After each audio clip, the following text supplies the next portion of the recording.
நண்பர்களே, அனைவருக்கும் வணக்கம். திருவண்ணாமலை மாவட்டம் சாத்தனூர் அணைக்கு வந்திருக்கிறோம். இந்த சாத்தனூர் அணை வந்து 1954ஆம் ஆண்டு கட்டப்பட்டது. அப்போது இருந்த மினிஸ்டர் கக்கன் அவர்கள் பொதுப்பணித்துறை இருந்திருக்காரு.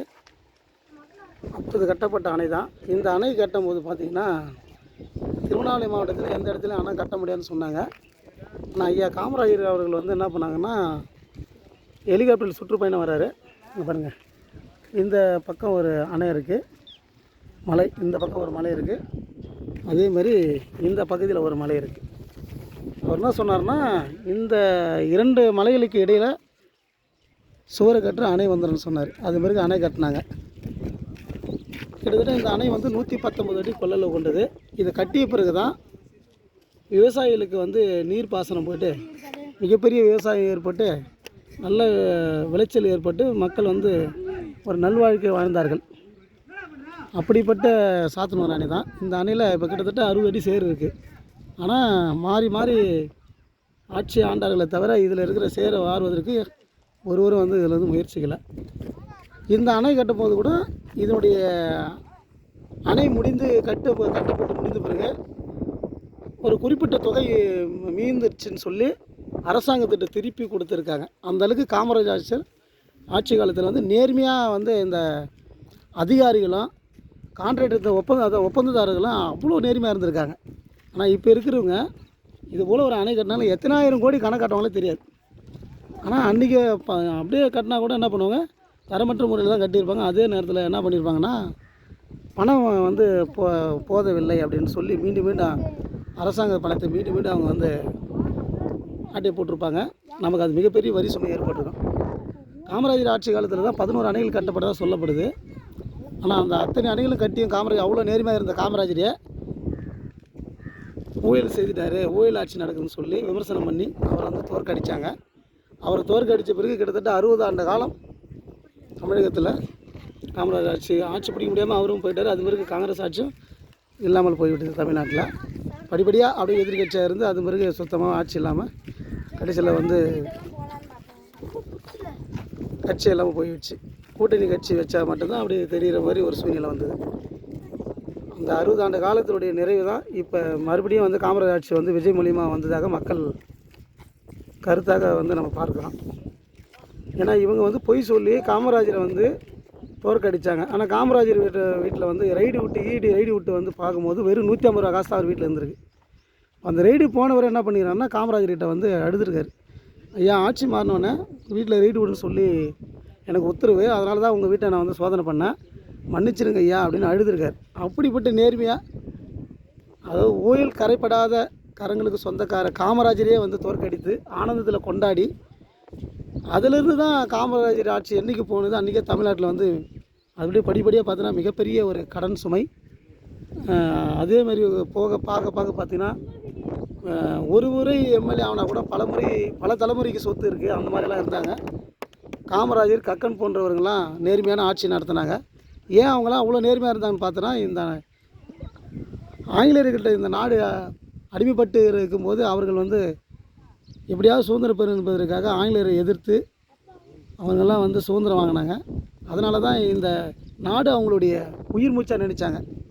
அப்படிப்பட்ட காமராஜரை தோற்கடிச்சிட்டு மாற்றி பொய் சொல்லி மக்களை ஏமாற்றி கொள்ளை அடித்து தான் இவர்களெல்லாம் சாதனையாக இருந்துச்சு. அவசரம் கொள்கைன்றாங்க, கோட்பாடுன்றாங்க. என்ன கொள்கை, என்ன கோட்பாடு? காமராஜர் போல் ஒரு ஆட்சியை கொடுத்தது யாருமே கிடையாது, இந்திய வரலாற்றில் கூட கிடையாது. அப்பேற்பட்ட காமராஜரை தோற்கடிச்சு அது எனக்கு ரொம்ப நாளாக வருத்தமாக தான் இருந்தது. மீண்டும் வேறு ஒரு ஆட்சி வராதா அப்படின்னு நீண்ட காலம் ஒரு எதிர்பார்ப்பு. ஆனால் இப்போது அதெல்லாம் முறியடித்து மக்கள் ஒரு நல்ல தீர்ப்பு கொடுத்துருக்காங்க. ஏன்னா நான் வந்து என்ன பண்ணுறேன்னா, அண்ணன் விஜய் அவர்களை வந்து காமராஜராக அவர் உருவத்தில் பார்க்குறேன். ஏன்னா 60 ஆண்டு காலம் வந்து யாராலுமே வர முடியல. 2011 வந்து அதுக்கு முன்னாடியே பார்த்தோன்னா, நம்ம 2006 தேர்தல் நடக்கும்போது கூட பார்த்தோன்னா புரட்சி கலைஞர் விஜயகாந்த் அவர்கள் கூட ஒரு தொகுதி தான் வெற்றி பெற்றார். அதுமாதிரி 2011 கூட்டணி அமைத்து ஒரு 29 தொகுதி வெற்றி பெற்றார், எதிர்கட்சி அமைந்தார். ஆனால் அவரை வந்து குடிகாரன் என்றும் இந்த பத்திரிகையெல்லாம் இது பண்ணி அவரையும் ஒழிச்சு கட்டினாங்க. அதே போன்ற இதில் தான் விஜய் வந்து அரசியல் எடுக்கும்போது இவரையும் அப்படி ஒழிச்சு கட்ட பல சதித்திட்டம்லாம் நடந்தது. ஊடகங்கள், பத்திரிகை துறைகள், அரசியல் பிரமுகர்லாம் அவரை வந்து விமர்சனம் பண்ணுறது, அவரை எப்படியாவது ஒழிச்சிக்கன்னு நினச்சாங்க. ஆனால் இந்த முறை வந்து மக்கள் விஜயகாந்தை தவற விட்டோம், விஜயகாந்த் தவற விடக்கூடாதுன்னு ஒரே பிடிவாதமாக அவரை வந்து ஆட்சி அரியணை வந்து ஏற்றிவிட்டார்கள். அண்ணன் விஜய் அவர்கள் வந்து இதெல்லாம் ஏற்றுக்கொண்டு மக்கள் கொடுத்த தீர்ப்பை அவர் சரியாக பயன்படுத்தி கொள்ள வேண்டும் என்பதுதான் ஒரு சமுதாய எனது ஒரு வேண்டுகோள். தேர்தலின் போது பெண்கள் பாதுகாப்பு கொடுப்பேன்னு சொன்னார். அது உண்மையாகவே பெண்களுக்கு தனி சட்டம் இயற்ற வேண்டும். ஏன்னா உண்மையில் சொல்ல போனால் மிருகத்தை விட கேவலமாக நடந்துட்டு வராங்க. இதுக்கு காரணம் என்னன்னு பார்த்தோன்னா மதுக்கடை தான் காரணம். இந்த மது வந்து குடிச்சிட்டு போதையில் தான் அந்த மாதிரி ஒரு வெறியாட்டம் ஆடுறாங்க. முதல்ல இந்த மதுக்கடை வந்து படிப்படியாக மூடி சுத்தமாகவே வந்து மதுக்கடை மூடிடணும். அதுதான் ஒரு அப்போ தான் வந்து இந்த பாலியல் பலாத்காரம்லாம் வந்து தொடர்வதற்கு வாய்ப்பு இல்லாமல் போகும். ஏன்னா அதுதான் அது மெயின் காரணம். அதனால் இந்த மதுக்கடையில் வந்து எத்தனையோ மரணங்கள், விபத்துகள், அதனால் குடிச்சிட்டு கிட்னி போகுது, ஏன்னா பல்வேறு சீரண்டு வருகிறது. இளைஞர்கள்லாம் பாவம் படிக்க வேண்டிய வயதெல்லாம் குடிச்சிட்டு பார்க்கவே முடியல. அண்ணன் விஜய் அவர்கள் முதல்வராக வந்தது உண்மையாக தமிழக மக்கள் வந்து மிகப்பெரிய ஒரு தீர்ப்புரை எழுதியிருக்கிறாங்கன்னு தான் நான் சொல்லணும். அதை அவர் சரியாக பயன்படுத்தி கொள்ள வேண்டும். மக்களுக்கான என்னென்ன அவர் நலத்திட்டங்கள், என்னென்ன பணிகள் சொன்னாரோ அது அத்தனையும் செய்து கொடுக்க வேண்டும் என்பது தான் எங்களுடைய எதிர்பார்ப்பு. ஏன்னா காமராஜரை வந்து அண்ணன் விஜய் உருவத்தில் வந்து காமராஜரை பார்க்குறோம். 60 ஆண்டு காலம் காமராஜரை வச்சுட்டு 60 ஆண்டு காலம் இவர்கள் தான் திருப்பி ஆட்சி ஆண்டார்களே தவிர இதனால் எந்த வளர்ச்சியும் கிடையாது. ஊழல் தான் நடந்தது. எல்லா ஊர்லேயுமே பார்த்தா தெரியும். அங்கங்கே வந்து காடுகள் அழிக்கப்பட்டது, மலைகள் ஒடிக்கப்பட்டது. எல்லாருக்கும் பார்த்தோன்னா ஏக்கர் கணக்கில் சொத்து, பினாமி பேரில் சொத்து, இப்படி தான் இருந்தார்கள். ஆனால் அப்பேற்பட்டவர்கள் வந்து காமராஜர் வந்து ஊழல் ஆட்சின்னு சொல்லி ஒழிச்சிட்டாங்க. ஆனால் அந்த சத்தியத்துக்கு இது இப்போ தான் 60 ஆண்டு காலம் கழித்து மீண்டும் ஒரு காமராஜர் ஆட்சி உருவாக போகுது என்பதில் நான் உண்மையாக பெருமை அடைகிறேன்.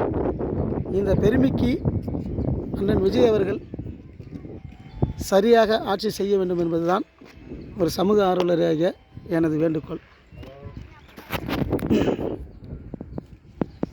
நன்றி, வணக்கம்.